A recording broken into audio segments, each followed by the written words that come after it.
La radio grésilla à 4h30 du matin et le capitaine de corvette Jake Morrison, 32 ans, chef d'un peloton de Navy Seals opérant dans la province de Kandahar en Afghanistan, disposait d'environ 6 heures avant que son équipe n'exécute la mission la plus dangereuse de leur déploiement. Un assaut direct sur un complexe taliban que les renseignements indiquaient comme abritant une cible de haute valeur responsable de la coordination des réseaux d'engins explosifs improvisés qui avaient tué 47 soldats de la coalition au cours des 4 derniers mois. Mais l'équipe SEAL de Morrison n'irait pas seule. Le commandement venait de l'informer que des opérateurs australiens du SASR étaient en route, et Morrison avait 6 heures pour trouver comment intégrer une unité de force spéciale étrangère avec laquelle il n'avait jamais travaillé dans une opération qui ne laissait aucune marge d'erreur. Le matin avait commencé froid, ce genre de froid désertique qui vous glace les os malgré la promesse d'une chaleur de 43 degrés. À midi, Morrison était assis dans le centre des opérations tactiques de la base opérationnelle avancée Lindsay, fixant les images satellites du complexe cible, une structure semblable à une forteresse dans le district de Shah Walikot, entourée de canaux d'irrigation, de hauts murs et de positions défensives qui suggéraient que les talibans savaient que quelqu'un allait venir. Son peloton SEAL, 16 opérateurs qui avaient été ensemble pendant 3 déploiements, connaissaient le plan, avaient répété les brèches, avaient mémorisé chaque angle d'approche. Maintenant, le commandement ajoutait des variables que Morrison n'avait pas prévues. SASR australien, en route, heure d'arrivée estimée 11 heures, avait dit l'officier des opérations avec le ton désinvolte de quelqu'un annonçant un changement d'horaire, pas une altération fondamentale de la planification de mission. Opération conjointe. Ils seront sous votre commandement pour l'opération. Morrison avait travaillé avec le SAS britannique auparavant, avec le Grom polonais, avec le KSK allemand. Les opérations de coalition étaient standards en Afghanistan, mais il n'avait jamais opéré avec des Australiens.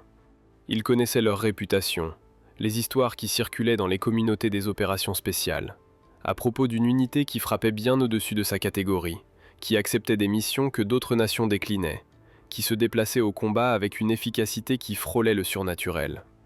Mais réputation et réalité divergeaient souvent, surtout quand les balles commençaient à siffler. Morrison avait gagné son trident en 2003, survécu au BUD/S en refusant d'abandonner quand son corps hurlait que continuer était impossible. Quand les instructeurs concevaient des épreuves spécifiquement pour le briser. Quand l'hypothermie et l'épuisement et la privation de sommeil dépouillaient tout sauf la décision fondamentale de continuer. Il avait été déployé en Irak en 2005, en Afghanistan en 2007 et 2009. Il avait défoncé des portes à Falloujah, extrait des otages dans le Helmand, mené des reconnaissances dans des territoires où être capturé signifiait des vidéos de décapitation sur Internet. Il était bon dans son travail, et il le savait. Non par arrogance, mais par l'accumulation de preuves de missions accomplies, de coéquipiers vivants, de cibles éliminées. Mais cette mission était différente. Le complexe cible se trouvait au centre d'un village où chaque homme en âge de combattre était potentiellement taliban, où civils et insurgés étaient indiscernables jusqu'à ce qu'ils commencent à tirer, où les routes d'approche étaient exposées et les routes d'évacuation étaient des zones de mort. Les renseignements suggéraient 15 à 20 combattants talibans à l'intérieur, possiblement plus en position de soutien. L'assaut nécessitait un timing précis, une violence écrasante et une coordination sans faille. Ajouter un élément inconnu, même une unité de force spéciale alliée, introduisait un risque que Morrison ne pouvait quantifier. À 11 heures exactement, Morrison entendit le son distinctif des rotors d'hélicoptères. Il sortit du centre des opérations dans le soleil afghan aveuglant et regarda 2 UH-60 Blackhawks descendre vers la zone d'atterrissage, soulevant des nuages de poussière qui rendaient le monde brun. Les hélicoptères se posèrent et Morrison compta 12 opérateurs qui en descendaient, se déplaçant avec la confiance décontractée d'hommes qui avaient fait cela 1 millier de fois. Le chef d'équipe australien s'approcha de Morrison. Il était grand, mince, peut-être 35 ans, avec le genre de visage buriné qui suggérait plus de temps sur le terrain que derrière un bureau. Il tendit la main. « Capitaine David Chen, SASR, merci de nous accueillir. » Morrison lui serra la main, évaluant. La poignée de Chen était ferme, mais pas ostentatoire. Ses yeux étaient calmes. Son équipement était usé, mais impeccable. Les 11 opérateurs derrière lui se tenaient dans des postures détendues qui transmettaient pourtant une disponibilité totale. Pas l'énergie nerveuse de soldats essayant de faire leurs preuves, mais la confiance posée de professionnels qui savaient exactement de quoi ils étaient capables. « Jake Morrison, SEALs, content de vous avoir. On a 6 heures avant le lancement de la mission. Allons vous briefer. Morrison conduisit les Australiens dans le centre des opérations et afficha les images satellites. Il expliqua la cible, les renseignements, les routes d'approche, les points de brèche, les plans de contingence. Il parlait vite, efficacement, observant les réactions de Chen. Le capitaine australien posa 3 questions, toutes tactiques, toutes pertinentes. Pas de mots gaspillés, pas de tentative d'impressionner, juste une collecte d'informations ciblées. « Votre équipe prend la brèche nord », dit Morrison, pointant l'entrée secondaire du complexe. « Mon équipe frappe l'entrée principale simultanément. Vitesse et violence, on nettoie pièce par pièce. Jonction dans la cour centrale. On sécurise la cible de haute valeur si elle est là. Et exfiltration avant que les renforts n'arrivent. » Chen hocha la tête. Timing. Brèche simultanée à 17h30. Ça nous donne la lumière du crépuscule. Assez pour voir, mais assez d'ombre pour perturber leur réponse. Règle d'engagement standard. Identification positive avant engagement. Sauf s'ils tirent les premiers. Des civils sont probables. On doit être précis. Chen se tourna vers son équipe et parla doucement dans un accent que Morrison trouva étrangement apaisant. L'anglais australien sans les arêtes vives des commandements américains. Les opérateurs du SASR écoutèrent, ne posèrent aucune question et commencèrent à vérifier leurs armes avec le genre d'attention méthodique que Morrison reconnaissait de sa propre équipe. C'étaient des professionnels. Ce que Morrison ne savait pas, ce qu'il ne pouvait pas savoir après 6 heures de planification conjointe, c'était que le capitaine David Chen avait grandi à Sydney, fils d'immigrants qui avaient fui le Vietnam en 1975, qui lui avait appris que la liberté n'était pas garantie, mais méritée, que le pays qui avait donné refuge à sa famille méritait qu'on le serve en retour. Chen avait rejoint l'armée australienne à 19 ans, non pour l'aventure, mais pour un but. Le cours de sélection du SASR avait été 6 mois de montagne et de privation et de pression psychologique conçus pour révéler qui abandonnerait quand chaque pensée rationnelle l'exigeait. Chen n'avait pas abandonné. Il avait enduré, puis excellé, puis passé 15 ans à être déployé dans chaque zone de conflit où les intérêts australiens exigeaient des professionnels discrets, capables d'opérer au-delà de la portée des forces conventionnelles. Les 11 opérateurs avec Chen représentaient certains des soldats des forces spéciales les plus expérimentés que l'Australie avait déployés en Afghanistan. Ils avaient mené des opérations dans la province d'Uruzgan, où ils avaient tué 100 combattants talibans en une seule semaine avec 0 perte amie. Ils avaient formé les forces spéciales afghanes, transformant des fermiers en opérateurs capables d'actions indépendantes. Ils avaient exécuté des missions de reconnaissance dans des territoires si dangereux que les commandants de la coalition débattaient de la survie possible de l'insertion. Et le SASR s'était inséré quand même, avait recueilli des renseignements et s'était extrait sans être détecté. Mais Morrison ne connaissait pas cette histoire. Il ne connaissait que ce qu'il pouvait observer. Et ce qu'il observa pendant les 6 heures suivantes de préparation était quelque chose qui lui fit reconsidérer ses hypothèses sur les forces alliées. Les opérateurs du SASR se déplaçaient à travers les répétitions avec une fluidité qui suggérait la télépathie. Ils ne criaient pas et ne posaient pas.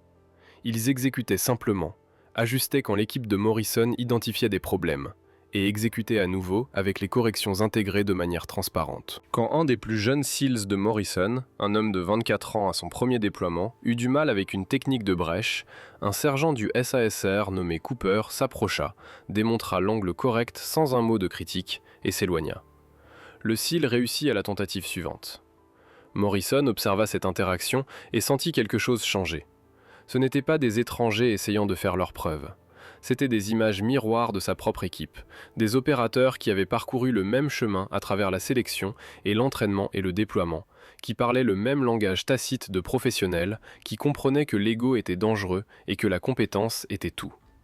À 17h, les 2 équipes embarquèrent dans les Black Hawks pour le vol de 15 minutes vers la zone cible. Morrison était assis en face de Chen, dans l'obscurité vibrante de l'hélicoptère. Les 2 hommes silencieux, tous 2 passant en revue mentalement ce qui allait suivre. Morrison jeta un coup d'œil aux opérateurs du SASR. Leur visage était calme. Pas d'énergie nerveuse, pas de bravade forcée, juste la concentration posée d'hommes qui avaient fait cela avant et le referaient, qui comprenaient que la peur était normale, mais que la panique était inacceptable, que les 30 prochaines minutes exigeraient tout ce qu'ils avaient, et ils s'étaient préparés en conséquence. Les hélicoptères descendirent à 2 km du complexe cible. Les 2 équipes débarquèrent et commencèrent l'approche à pied, se déplaçant en 2 colonnes à travers les canaux d'irrigation et les champs agricoles, utilisant le terrain et l'obscurité pour masquer leur avance. Morrison menait son équipe SEAL vers l'entrée principale. Chen menait l'équipe SASR vers la brèche nord. La communication radio était minimale, juste des mises à jour de position et des confirmations de timing. À 17h30, Morrison atteignit son point de brèche. Il pouvait voir le mur du complexe, 3 mètres de haut. Construction en briques de boue renforcées de béton. Des lumières étaient visibles à travers les fenêtres, des voix portaient dans l'air du soir. Des hommes parlant en pachto, inconscients que 2 équipes de forces spéciales étaient à quelques secondes de transformer leur nuit en violence. Morrison activa sa radio. « Chef australien, ici chef SEAL, en position !» La voix de Chen revint, calme, comme s'il commandait un café. « SASR, en position, prêt à votre signal. » Morrison fit le compte à rebours. Brèche dans 3, 2, 1, exécution. Le monde devint bruit. Le brécheur de Morrison fit détonner la charge creuse sur le portail principal, le soufflant vers l'intérieur avec une force de concussion qui secoua le sol. Morrison et son équipe se déversèrent par l'ouverture, armes levées, se déplaçant avec la violence pratiquée du combat rapproché. Des insurgés apparurent aux fenêtres et dans les embrasures de portes. L'équipe de Morrison engagea, des doubles tirs précis, se déplaçant de pièce en pièce avec la vitesse qui sauve des vies. Simultanément, l'équipe SASR perça l'entrée nord. Morrison ne pouvait pas les voir, mais il pouvait entendre le craquement distinctif de leurs armes, pouvait suivre leur progression à travers le complexe par le schéma des tirs. Ils avançaient vite, plus vite que Morrison ne s'y attendait, nettoyant les pièces avec une efficacité qui suggérait qu'ils s'étaient entraînés dans ce bâtiment exact, bien que Morrison sût que ce n'était pas le cas. 3 minutes après le début de l'assaut, l'équipe de Morrison rencontra une résistance dans la cour centrale. 5 combattants talibans avaient établi une position défensive derrière des caisses de ravitaillement empilées, tirant des AK-47 en rafale contrôlée, qui clouaient l'équipe de Morrison dans un entonnoir fatal. Morrison évalua rapidement. Il pouvait demander des grenades, mais l'espace clos signifiait des dommages collatéraux potentiels. Il pouvait essayer de flanquer, mais la géométrie ne donnait aucun angle. Avant que Morrison ne puisse décider, l'équipe SASR apparut du couloir nord. Ils n'avaient pas encore nettoyé toute leur section, mais Chen avait entendu l'équipe de Morrison bloquée et avait pris une décision tactique. Rediriger, soutenir, maintenir l'élan.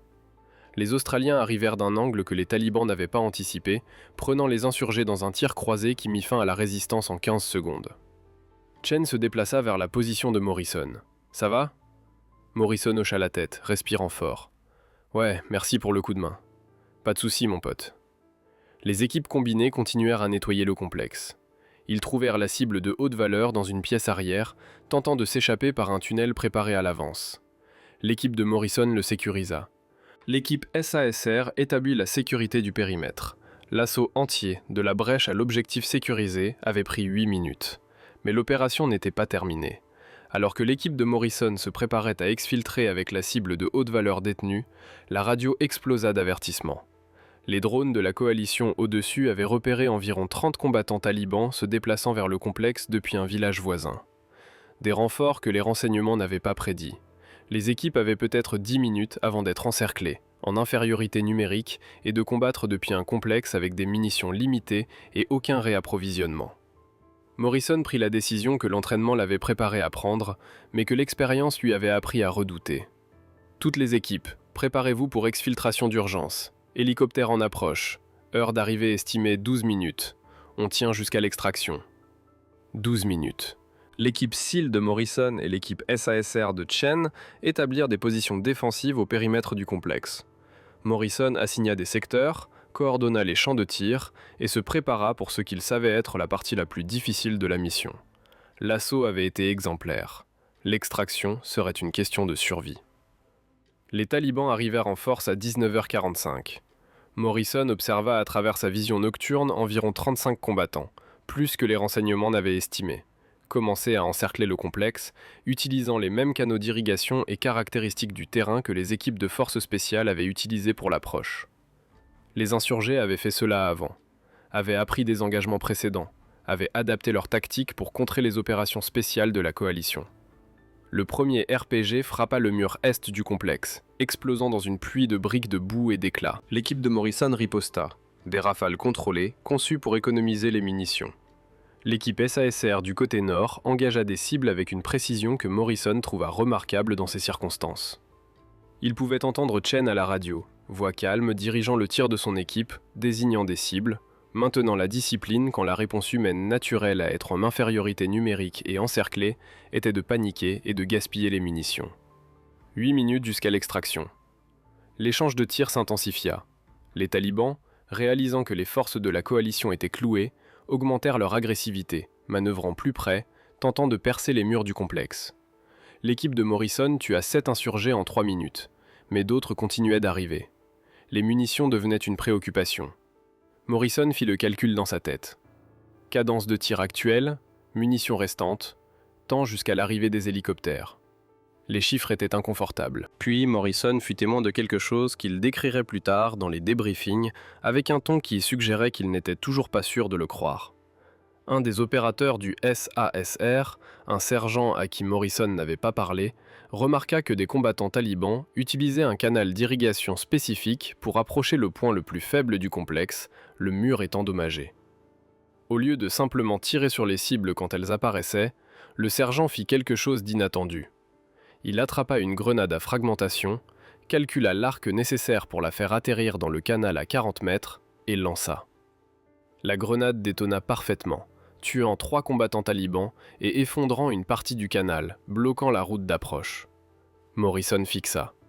Ce lancer, ce calcul sous le feu, cette adaptation tactique immédiate représentait le genre de conscience situationnelle et de compétence qui séparait les bons opérateurs des exceptionnels.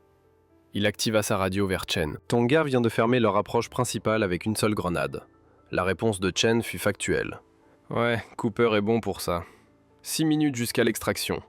Les talibans, frustrés par l'assaut échoué sur le mur est, commencèrent à concentrer le feu sur le côté nord où l'équipe SASR était positionnée. Morrison pouvait entendre le volume de tir entrant augmenter, pouvait voir les traceurs couper l'obscurité comme des feux d'artifice mortels. Les Australiens ne vacillèrent pas. Ils maintinrent leur secteur, continuèrent à engager des cibles, ne demandèrent pas d'aide. 4 minutes jusqu'à l'extraction. Morrison entendit le son pour lequel il avait prié. Des rotors d'hélicoptères au loin. Les Blackhawks s'approchaient, mais ils auraient besoin que la zone d'atterrissage soit dégagée, ce qui signifiait que les équipes devaient supprimer le feu taliban assez longtemps pour que les hélicoptères atterrissent, chargent et décollent sans être abattus. Morrison donna l'ordre. « Toutes les équipes, passez au tir de suppression, gardez leur tête baissée. Hélicoptère atterrissant dans 90 secondes. » Ce qui se passa ensuite deviendrait l'histoire que Morrison raconterait à chaque équipe SEAL avec laquelle il travaillerait pendant les 10 années suivantes. L'équipe SASR, au lieu de simplement augmenter leur cadence de tir au hasard, exécuta ce que Morrison reconnut comme un plan de feu coordonné. Ils synchronisèrent leurs tirs, créant des vagues de suppression qui se chevauchaient et rendaient impossible pour les talibans de viser efficacement les hélicoptères en approche. Ce n'était pas de la violence aléatoire, c'était de la précision orchestrée. Le genre de coordination d'équipe qui nécessitait des centaines d'heures d'entraînement et une confiance absolue les uns envers les autres. Les Blackhawks atterrirent. Les deux équipes replièrent leur périmètre et coururent vers les hélicoptères, maintenant la sécurité arrière, engageant toujours des cibles pendant qu'ils embarquaient. Morrison compta les têtes. Tous ces SEALs présents, tous les opérateurs SASR présents. Cibles de haute valeur sécurisées. 0 perte amie. Les hélicoptères décollèrent sous le feu, grimpant fort dans le ciel nocturne, laissant derrière eux un complexe entouré de combattants talibans qui avaient échoué à empêcher 2 équipes de forces spéciales d'accomplir leur mission, exactement comme prévu. Dans l'hélicoptère, Morrison s'assit en face de Chen à nouveau.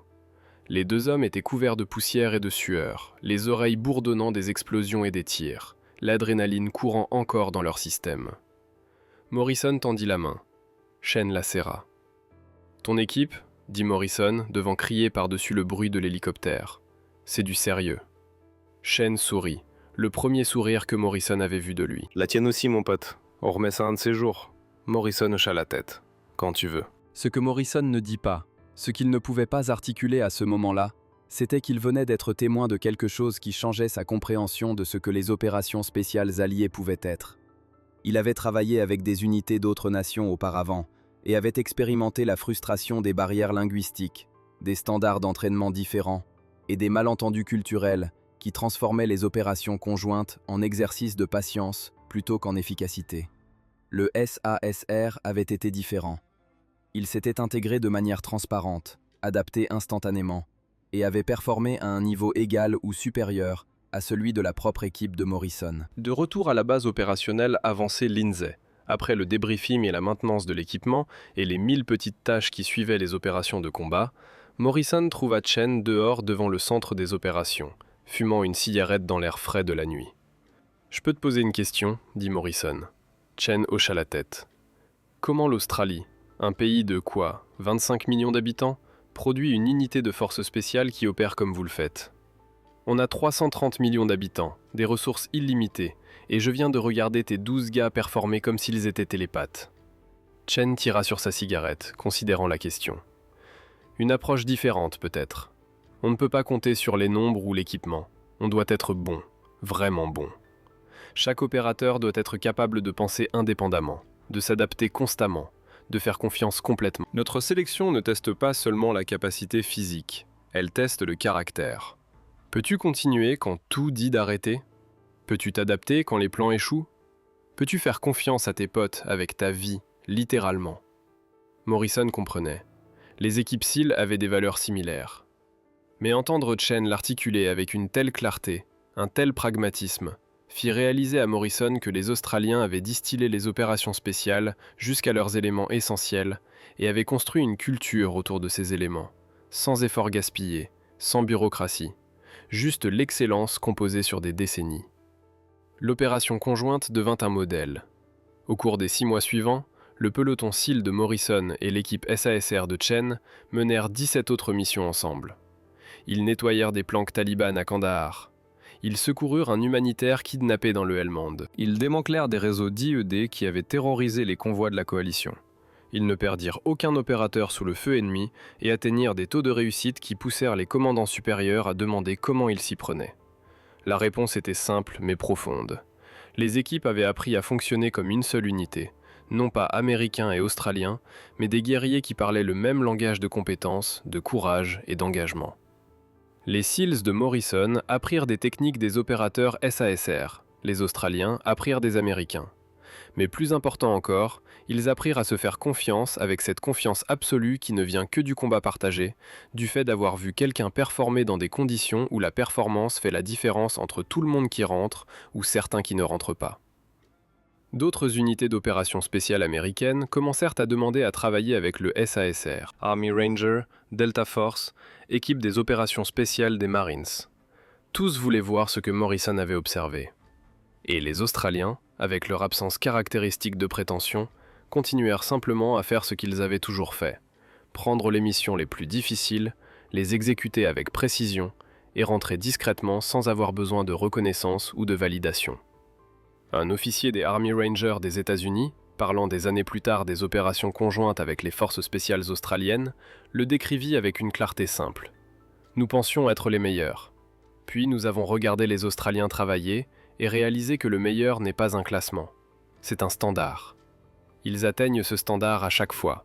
Pas d'excuses, pas de mauvais jours, juste une excellence constante qui vous pousse à élever votre propre niveau parce que vous ne voulez pas être le maillon faible quand vous opérez avec eux. Morrison rentra chez lui après ce déploiement avec une compréhension différente de ce que les opérations alliées pouvaient accomplir.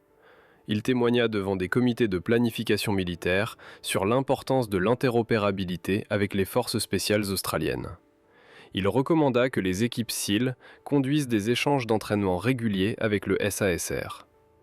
Il rédigea des rapports après action qui louaient les Australiens avec un langage qui fit réagir les officiers supérieurs, non pas parce que Morrison était enclin à l'exagération, mais parce que sa réputation d'honnêteté mesurée donnait du poids à ses éloges. Le capitaine David Chen continua de se déployer en Afghanistan, puis dans d'autres conflits qui restent classifiés. Il forma la génération suivante d'opérateurs SASR, leur inculquant les mêmes valeurs qui avaient défini son propre service.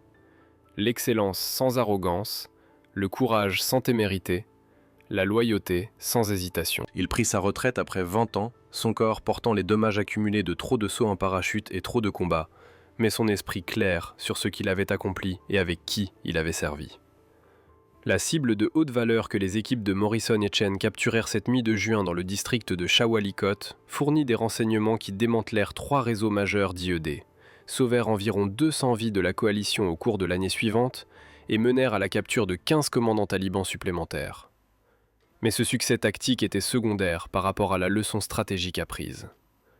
Les petites nations aux ressources limitées peuvent produire des forces d'opération spéciales de classe mondiale si elles privilégient la qualité sur la quantité, le caractère sur les diplômes et la performance sur la politique. L'Australie l'avait prouvé à maintes reprises en Afghanistan, non pas par la propagande ou l'autopromotion, mais par le poids accumulé des missions accomplies, des vies sauvées et des ennemis vaincus par des opérateurs qui faisaient simplement le travail sans avoir besoin d'applaudissements. Morrison, maintenant retraité de la Navy, travaille avec des organisations de vétérans et intervient occasionnellement lors de conférences militaires. Quand on lui demande son déploiement le plus mémorable, il mentionne toujours cette opération de juin à Kandahar, non pas à cause de la complexité tactique ou de l'importance stratégique, mais à cause de ce qu'il a observé quand le SASR est arrivé. Ils ont changé ma façon de penser les opérations alliées. Morrison dit « Avant de travailler avec l'équipe de Chen, je voyais les partenariats de coalition comme des complications nécessaires, quelque chose que nous devions tolérer pour des raisons politiques. Après avoir travaillé avec eux, j'ai compris que les bons partenaires ne compliquent pas les missions, ils les élèvent. Les Australiens nous ont rendus meilleurs. Ils ont établi un standard qui nous a poussés à l'égaler. C'est ça, un vrai partenariat. » L'héritage continue aujourd'hui. Les forces spéciales américaines et australiennes s'entraînent ensemble régulièrement, conduisent des opérations conjointes sur de multiples théâtres et maintiennent des relations bâties sur le respect mutuel gagné à travers les épreuves partagées. Quand les équipes Navy SEAL se déploient dans la région Pacifique, elles demandent l'intégration avec des unités australiennes. Quand le SASR a besoin d'un entraînement spécialisé en insertion maritime, il travaille avec les équipes SEAL. Le lien forgé en Afghanistan et renforcé par l'Irak, la Syrie et une douzaine d'autres conflits qui ne seront jamais publiquement reconnus, a créé une alliance qui transcende la politique ou la stratégie. C'est personnel maintenant. Bâti sur la confiance accumulée d'opérateurs qui se sont vus performer dans des conditions où la performance signifiait la survie, qui ont appris que l'excellence reconnaît l'excellence indépendamment de l'accent ou du drapeau, qui ont prouvé que la distance entre forces alliées et forces fraternelles ne se mesure pas en nationalité, mais en compétence, courage et volonté de placer la mission et les uns les autres au-dessus de tout le reste. Dans le compound du district de Shawalikot, pendant ces 12 minutes entre la brèche et l'extraction, 16 Navy SEALs et 12 opérateurs SASR fonctionnèrent comme une seule unité. Pas de hiérarchie basée sur la nationalité, pas de compétition, juste 28 professionnels exécutant une mission dangereuse avec le genre de précision synchronisée qui prend des années à construire et des secondes à prouver. C'est ce que les forces américaines ont observé quand le SAS australien est arrivé. Pas des étrangers, mais des frères. Pas des alliés de circonstance, mais des guerriers qui avaient parcouru le même chemin à travers la sélection et l'entraînement et le déploiement. Qui comprenaient que les opérations spéciales exigeaient non seulement des compétences, mais du caractère. Que les missions les plus difficiles nécessitaient non seulement l'excellence individuelle, mais la confiance collective. Que le succès signifiait que tout le monde rentre et que l'échec n'était pas acceptable quelles que soient les chances. Morrison a toujours les coordonnées de Chen. Ils s'écrivent occasionnellement, de brefs échanges sur les familles et la vie civile, et l'étrange adaptation à un monde où les décisions ne portent pas de conséquences de vie ou de mort. Mais sous ces conversations décontractées se trouve le lien tacite du combat partagé. La connaissance qu'ils ont performé ensemble dans des conditions que la plupart des humains ne connaîtront jamais. Qu'ils se sont fait confiance quand la confiance était la seule chose qui comptait. Si cette histoire vous a rappelé pourquoi nous honorons ces alliances, pourquoi nous nous souvenons de ces partenariats, pourquoi nous reconnaissons que l'excellence transcende les frontières quand des guerriers s'engagent pour une cause commune, pensez à la partager. Aimez cette vidéo si la distance entre forces alliées et forces fraternelles résonne en vous.